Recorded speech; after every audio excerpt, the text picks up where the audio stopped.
Olá, hoje estamos aqui com o Tiago, nosso parceiro da DGA, onde a gente gostaria de falar um pouco sobre a reforma tributária e o que ela afetaria os nossos clientes do varejo, principalmente do segmento que mais atuamos, que é material de construção.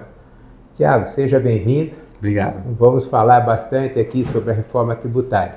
Eu gostaria de começar com uma pergunta para você. Como você vê toda essa mudança da reforma e as preocupações do varejo? Legal, muito bom. Primeiramente, obrigado pela oportunidade de participar aqui com vocês. E vamos aos pontos, sim, com certeza. Que pudermos contribuir, estaremos por aqui. Bom, a mudança é importante, né? Eu acho que no decorrer do tempo, o sistema tributário nacional, ele se tornou complexo. Eu diria que caótico, né? Hoje eu posso dizer. É um sistema que tem muitas regras e se gasta muitas horas para preparar, calcular, e no final do dia ainda termina sendo uma tributação desproporcional por segmentos, né, por empresa. E o varejo, ele sofre bastante, né, porque quando a gente fala do segmento, principalmente, né, de lojas ali, de material para construção, muitos desses tributos são retidos na fonte, né, tem PIS/COFINS monofásico, ICMS-ST, e todas essas tributações acontecem na fábrica. Então, a ponta não tem muita opção, né? Termina já herdando uma carga tributária, né? Pagando no preço cheio da nota fiscal. E para esse segmento é uma mudança importante, né? Alguns segmentos a mudança, todos de forma geral vão, né, ter alterações, mas para esse segmento muda bastante, porque muda a forma com que hoje eles tratam os impostos, a forma que eles enxergam produto versus tributos. Mas eu vejo de uma forma positiva. A gente precisava da reforma tributária, precisava até como contabilidade, né? O pessoal fala, mas para vocês, o que muda? Para nós também a gente enxerga a reforma de um lado positivo. Tem muitas pessoas que falam, mas é o fim. Não, é um processo de evolução, eu entendo assim. Porque o trabalho operacional não era bom também para a contabilidade. Era um trabalho suscetível a erros, né? De uma mão de obra, às vezes, muito operacional, com mudanças frequentes, com questões operacionais que no final do dia o cliente não consegue enxergar e não vê valor agregado nisso, né? Então, no final do dia, eu entendo que a reforma ela vem num momento importante, necessário, né? Para que a gente possa evoluir e discutir coisas estratégicas e relevantes para os nossos clientes. Do nosso lado da tecnologia, existe uma preocupação muito grande de acompanhar não só quando se publica a legislação, mas depois as leis complementares, porque às vezes dificulta você prestar um bom atendimento para o lojista, poder auxiliá-lo. Nós sabemos que nem todos os lojistas têm uma estrutura contábil, uma estrutura de apoio para entender, e eles acabam se recorrendo à nossa formação, ao nosso time, para poder auxiliá-lo. Porque a gente sabe que deixar de recolher tributos, a conta pode vir depois. Então, a ideia é realmente auxiliar o lojista com essa qualificação, com a mudança. Na minha visão, o principal objetivo do governo é simplificar essa cobrança. Você entende também dessa maneira? Sim, acho que a grande, né, mudança, hoje nós temos PIS, COFINS, ICMS, PI, né, ISS. A gente passa a ter IBS e CBS. Então, de certa forma, a sopa de letrinhas simplifica muito, né? Então, a gente vai ter... O que é IBS? Isso. Quando a gente fala do IBS, é um imposto, né, de bens e serviços, né? E o CBS é uma contribuição, né? Então, em linhas gerais, nós temos os impostos ali ICMS, PIS e COFINS, né? Sendo substituído pelo IBS. E o CBS, né? Nós temos o ISS, tá? O IPI, ele é substituído pelo imposto de seletividade, tá? Então, o que é o IPI? Ele passa a ter no lugar dele o imposto seletivo e a Zona Franca de Manaus continua, tá? Então, a gente tem essa exceção que a Zona Franca de Manaus permanece aí com os benefícios vigentes, tá? Então, de forma geral, nós teríamos uma simplificação, né, dos tributos e, naturalmente, quando eu falo de PIS e COFINS, né, eu tenho o IBS, né, que vai abarcar a questão do PIS e da COFINS. Então, hoje eu tenho uma apuração para PIS e uma apuração para COFINS. Eu vou ter o IBS, né, e já abarcando o ICMS também, obviamente, dentro dessa sopa de letrinhas, né. E quando a gente fala hoje de PIS e COFINS, a gente tem uma apuração parecida, né, mas o ICMS é outra realidade, né, outro tributo com regras totalmente diferentes. Então, essa simplificação, né, eu vejo que é o primeiro ponto que, para o cliente, isso ajuda, né, as contabilidades também, a gente está enxergando isso de uma forma positiva, entendendo que aquele volume de horas de preparar, e até um ponto muito importante para nós, né, o que eu vejo? Vai ser muito mais transparente e simples na apuração, mas também na fiscalização, né? Acho que tem muitas empresas que colocam como um lado positivo essa questão do tributo ser mais fácil de ser apurado, mas também a gente não pode esquecer que vai ser mais fácil também de ser fiscalizado, né? Okay. Essa transparência é para os dois lados, né? Tanto para o lado do contribuinte quanto, né, do lado do fisco aí a gente vai ter uma visão mais clara. Então eu vejo sim como um processo de simplificação, um processo que vem para agregar para nós, assim, eu acho que nós somos, né, ali os únicos países, né, tem outros tão complexos quanto, mas que evoluíram muito nessa questão, por uma questão cultural do brasileiro e tudo mais, mas para ter regras para tudo, né? E aí o grande ponto é, essa sopa de letrinhas, essa quantidade de regras termina ensejando erros, né? E aí sim. Judicialização, questionamentos, com a reforma a gente espera que isso, né, reduza e de fato as empresas possam focar no seu negócio, em discutir margem de contribuição, perfeito, discutir melhorias, a contabilidade, né, poder ofertar aos clientes relatórios estratégicos, gerenciais, informações, e não a gente ficar discutindo o campo do XML, o campo do SPED, se a alíquota aí mudou, agora o convênio do estado X, e aquele benefício não tinha manutenção no estado Y, não poderia ter mantido crédito, que é a guerra fiscal, né, importação aí por diversos estados. Então a gente entende que com a reforma isso simplifica. Deve dar uma mexida então nesses benefícios fiscais que às vezes os estados ofereciam até como forma de incentivo para o varejo mudar a sua sede, é isso? Sim. Se eu puder falar assim de uma forma simples da reforma, sim, a simplificação, acho que é o primeiro pilar, e o segundo é o fim da guerra fiscal. Perfeito. Porque hoje, quando a gente olha, né, a questão dos estados, né, cada um ter a sua regra, o seu benefício, e quando você importa por Itajaí, você tem uma alíquota de ICMS, mas às vezes o convênio não está validado pelo CONFAS e São Paulo não vai aceitar.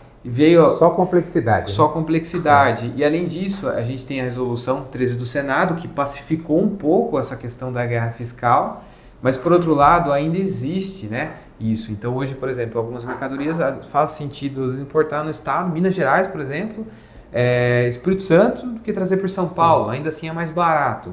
Por quê? Por conta da guerra fiscal. A reforma sim promete, né, acabar com isso. Se eu for importar pelo outro estado, é por uma questão logística, por uma questão estratégica, não por uma questão tributária. Então, em linhas gerais, essa é a ideia.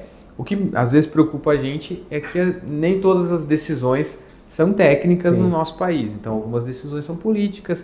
E aí vamos caber as leis complementares. Exatamente. Então, isso é cenas dos próximos capítulos. Perfeito. Mas entendemos que quanto menos lei complementar, quanto menos costurar essa regra, mais simples e menos judicialização no futuro.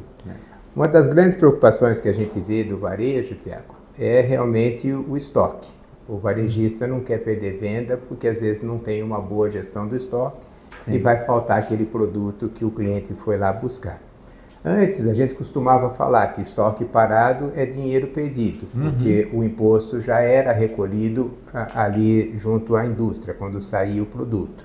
Pelo que nós estamos observando, agora esse imposto virá na hora que o produto for vendido. Então ele vai sair ali na hora que passar no caixa e for sair aquele produto da loja. É dessa forma mesmo que você está vendo? Perfeito.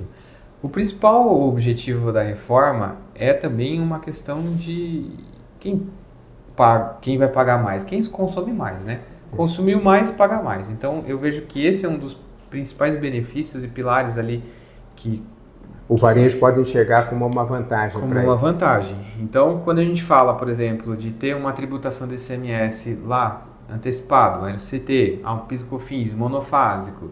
Então, a gente tinha um recolhimento pela fábrica, já prevendo uma alíquota estimada, né, que não é uma alíquota real, daquele produto que seria vendido. Às vezes vocês, né, bem sabem que no dia a dia tem uma campanha, eu vendo um valor menor. Então, de fato, aquilo que foi estimado de alíquota, não consigo. Eu estou numa região onde o preço de mercado é diferente, né, a margem e tal. Isso a gente não tinha negociação, né? A gente tinha uma legislação que falava que as margens são aquelas. Lá, né? O IVA está ali, tenho que aplicar aquelas alíquotas. Hoje, se eu falo de consumo, então eu vou pagar proporcional ao consumo. Até o contribuinte, né? Vai olhar, eu estou pagando 10 de mercadoria, quanto que é de tributo? Vai estar destacado de acordo com o produto, vai ter alíquota específica. Então, dentro desse contexto, essa transparência eu vejo como positiva, né? A gente vai ter uma outra questão de creditamento e pagamento de impostos, né? Que a gente passa a ter, de fato, um regime cumulativo, né? Então, apropriando créditos das etapas anteriores e debitando, né? Pagando os tributos ali da etapa subsequente.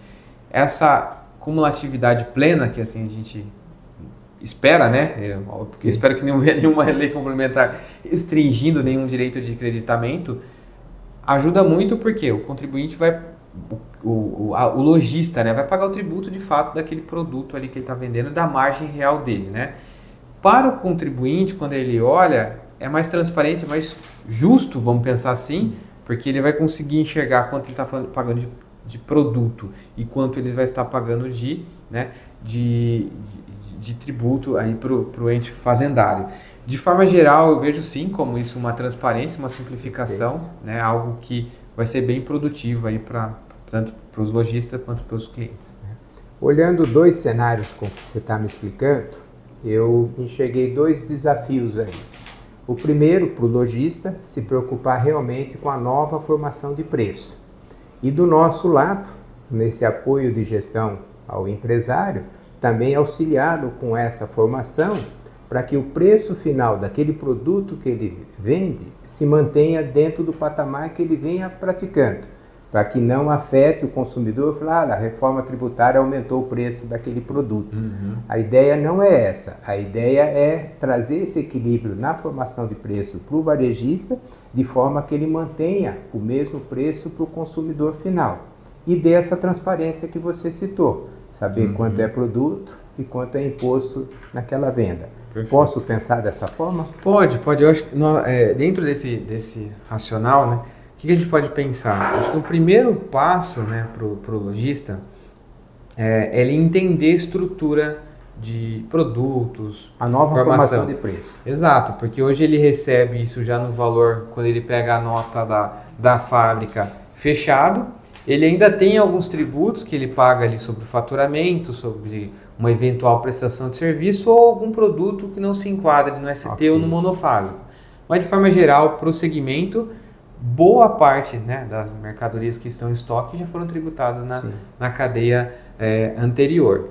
Muda tudo para ele, né? Porque a partir de agora ele passa a ter alguns itens que ele vai receber, como ele já tinha, tributava, mas a maioria sendo que ele vai passar a tomar crédito desses tributos e vai debitar na venda para o cliente. Quando eu falo de fluxo de caixa, muda totalmente, né? Porque a gente, até no pagamento do tributo, o que ele pagava, às vezes com 45 dias, 30 dias, aí depende o momento que foi faturado, né, o faturador daquele tributo, a gente está falando de um novo período, uma nova sistemática que a gente vai ter a retenção desse tributo, né? Então, quando tiver ali o recebimento do valor, vai ser recebimento líquido, né? Já descontando os tributos. Opa, mas eu pagava isso só no mês né, no outro mês, na competência seguinte. E naquele momento pode ser que a retenção já aconteça no início do mês. Então ele perde ali, pode ser até 45 dias. A gente fez algumas simulações, alguns cenários, na média ali, podendo chegar a 45 dias de antecipação desse tributo. Vai mexer no fluxo de caixa dele. Mas, por outro lado, ele pagava o ICMS já no valor da compra, né? E aí, a partir do momento que ele deixa de pagar ICMS na compra e passa, né, a pagar o ICMS no consumo, ele também vai comprar um pouco mais barato, entre aspas, né? Sim. Porque esse tributo eu só estou Vai ser recolhido postergando, lá na hora da venda. vai pagar lá na venda. Então mexe, eu falo assim, o primeiro pilar mexe na estrutura dele de fluxo de caixa. Então são de gestão duas financeira. atenções. Aí, Exatamente. a formação de preço e o fluxo de caixa. Porque caixa. O ciclo de recolhimento desse tributo também vai variar. Isso. E talvez até ainda o governo deva ajustar em função da condição de pagamento. Perfeito. Porque se ele vender com um cartão de crédito, ele vai ter um prazo para receber dos emissores, né, das bandeiras, ou então se ele vender com Pix, já caiu na hora. Exatamente. Esse já tem uma discussão do modelo, mas ainda não está consolidado. Acho que é importante a gente até colocar aqui no momento oportuno, quando estiver em lei complementar, mas sim, há uma discussão. Mas é uma preocupação. É uma preocupação, sim. O fisco não quer receber em 12 vezes, né? Claro. E, por outro lado, se é pelo split de pagamentos, se a condicionante é a retenção, eu não recebi, por que eu vou pagar? Por que eu vou pagar? Então, existe sim, é uma boa discussão aí para os próximos capítulos da reforma tributária, né? Isso. E o outro ponto, né, acho que essa questão do fluxo é importante, o outro é a formação de preço. Por quê? Hoje, por boa parte dos produtos já terem ali a antecipação do tributo, não há uma preocupação efetiva na hora de formar esse preço, né? Eu vou ter uma formação de preço, tem lá meu custo do produto, custo fixo da loja, e aí tem mais um item aí, né? Passa a ter o tributo sobre o consumo. Sim. Então, essa avaliação da nova carga tributária é essencial, porque eu não posso fazer uma avaliação genérica, é por NCM, é por produto. Então, eu preciso olhar para cada um dos itens e entender a margem de contribuição por item, né? Então, esse trabalho de identificação do estoque, do item, da carga tributária específica, a formação de preço... Cada um dos itens dentro do mix daquele varejo. Perfeito. Isso é a lição de casa, né? Lição de casa. É a lição de casa E quando a gente fala, óbvio que a gente está falando um pouco das lojas, mas isso é para o Brasil, né? Seja, falando um pouquinho amplo, né? De uma forma mais ampla, seja o prestador de serviço, seja o item, quem vai estar com o produto, seja material para construção, seja venda de veículo, todos os contribuintes vão precisar fazer essa lição de casa. Né? E olhando para os seus sistemas, esse ano, 2025, a gente fala de alterações mais estruturais, inclusão de campos, XMLs e tal, e aí trazendo um ponto adicional, e no final do dia é um complicativo, porque nós vamos ter dois regimes convivendo, Sim, porque tem uma fase de transição. E ela é longa. Existe alguma data? Tem sim. Nós começamos em 2025 com a parte mais estrutural, onde a gente fala mais das alterações dos campos do XML, e aí é uma questão mais sistêmica, né? 2026 a gente começa a transição. Ela é gradativa, a gente começa com uma alíquota pequenininha e os tributos vão sendo substituídos gradativamente. A ideia, 2033 acabe esse processo de transição. A partir de 2034 o novo sistema tributário 100% implementado. E um ponto muito importante, que eu acho que é importante reforçar, que é novidade não só para os contribuintes, para o fisco também é uma novidade. Então, alguns ajustes, acho que a grande preocupação nós vamos ter dois sistemas convivendo? Sim, em conjunto. Isso é uma preocupação, porque o time administrativo, o time de contabilidade, de consultoria tributária, vai precisar acompanhar isso de perto, porque esses dois regimes, sendo ali apurados em conjunto, pode trazer erros, E o principal ponto porque vai ter um totalmente novo do lado, com regras que provavelmente vão estar mudando aí como é hoje, mensalmente, trimestralmente, com publicações de lei complementares, atualizações, notas técnicas. Isso vai acontecer de 2026 a 2033. Então é um período relativamente longo, É um período relativamente longo que a gente vai ter toda essa transição dos aprendizado regimes. De todo mundo, Aprendizado, inclusive do fisco. Do fisco. Porque... Tanto estadual como federal. Exato, porque a gente passa a ter o federal e o estadual, o IBS, vamos dizer assim, uma consolidação, desses tributos. Depois vai ter um outro questão ali de distribuição entre os estados. O município também, entra nessa fatia. Ele entra também. Isso há hoje, inclusive, uma discussão muito forte, onde os prefeitos tem muitas preocupações, né? Porque hoje ele administra os tributos ISS, IPTU, sim. Isso sai da mão dele, né? É. E a preocupação é depois o repasse, se isso vai voltar e como vai voltar. Então hoje a gente percebe uma movimentação do município preocupado com essa arrecadação. E a gente fala, né? A vida acontece nos municípios, Sim, né? sim. Então muita coisa acontece no município e algumas cidades ali faz milagre com esses recolhimentos. Então dentro de um contexto, o paro físico é novidade. Então a gente entende que assim como o contribuinte, né, os nossos clientes no dia a dia, sim, vão estar aprendendo, né, ali com esse novo sistema, o fisco também. Então, alguns ajustes serão feitos do lado dele também, né? E ter um time treinado, qualificado para acompanhar isso vai ser extremamente essencial, Legal. Né? Parceiros estratégicos, Sim, né? sim. Tanto sistêmicos quanto de contabilidade, porque ser reativo nesse momento não é uma opção. Sim, o que a gente vai precisar de uma resposta rápida, vai precisar de um apoio para a equipe técnica. E principalmente, como você falou, simulações para entender cada caso o que fica melhor. Exato. Nessa linha, Thiago, também me ocorre, porque a gente atende hoje varejos com diversos regimes tributários, simples, real e tudo mais. Uhum. Nesses regimes, também provavelmente alguns deles podem não se tornar interessantes, né? Sim, perfeito. Esse é um bom, né, ponto aqui, porque quando a gente fala do Simples Nacional, normalmente assim, a empresa ela fatura até 3.600, ali podendo, né, ter a ampliação até 4.800, dependendo com ISS e ICMS por fora, tal, a gente tem essa possibilidade. Então, se você tem esse faturamento, vai para o Simples, que é a melhor opção, né? Meio que já padrão do mercado. Vai para o Simples. Faturou, pergunta qual é o seu faturamento? R$2 milhões. Simples Nacional. Vamos nem discutir.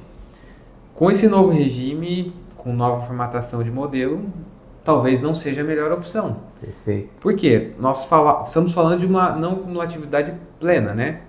Assim esperamos.